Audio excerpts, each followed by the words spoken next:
Mr. Avenina, going back to your time in service, if you were to go back and sort of reanalyze some of the authorities and/or mission that you wish had been clearly delineated, what would those have been given the new threat landscape that we've described here already?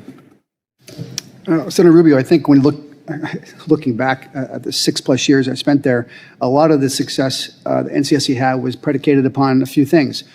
Partnership with the other intelligence agencies and some of the non-Title 50 agencies, and a spirit of trust, lack of duplicity, ensuring that we did not do the same type of analysis and operational work as any other agency. We were not operational.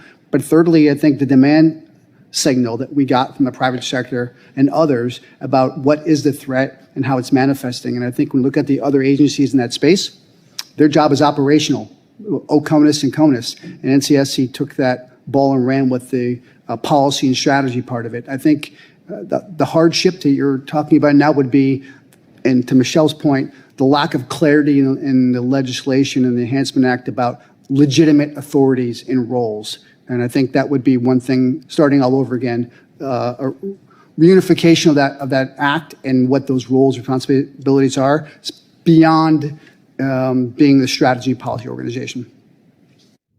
I mean, I think one of the hardest things to do today is to go to someone in public life or a public figure and say, you know, these individuals that you think they're your friends, these individuals that are business people, these individuals that claim to be, you know, that are former politicians or claim to be journalists, are actually being sent here. They may not even know it, to sort of influence the things you're writing, saying, or repeating. It's a real complicated, the disinformation piece is really complicated because sometimes people think they're getting verifiable information, they think they have a scoop, or they just want to say something relevant, and it's hard to distinguish. That's just not the way we think of foreign intelligence operating, especially if they're using multiple cutouts to get to that stage, and that's what we're going to be struggling with for some time. Mr. Sheldon, on the challenge that I know with cyber in general, we often think about it as ransomware and things of that nature, but one of the hardest things to do is to convince small to mid-size companies that they are targets, that these people even know they exist. And so some North Korean cyber actor, a Russian cyber actor that wants to hold you ransom, that's certainly a threat, and that's one thing.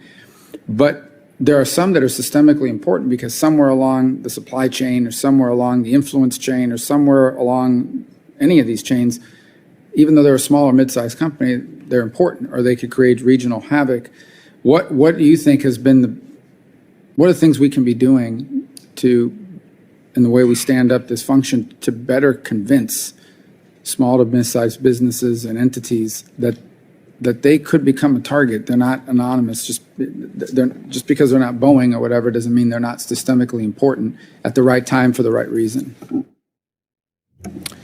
Thank you, Vice Chairman.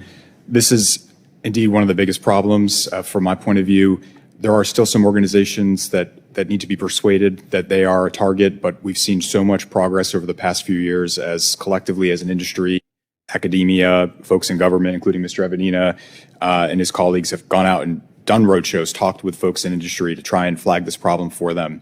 The other piece of the problem is maybe someone's persuaded that they will be a target, and it's just a matter of resourcing the right types of tools, technologies, processes, and getting the right talent and people to be able to face the threat. From that standpoint, there's been some really significant progress over the past number of years about managed services that I think are really helping to solve this problem for people that are exploring that pathway. If you're a small company, a dozen people or 20 people or even less than 100 people, it's very difficult to have that 24/7/365 security team that can handle an intrusion. So a lot of people are saying, let's partner with an outside provider who can provide some of those things, and that helps particularly small organizations.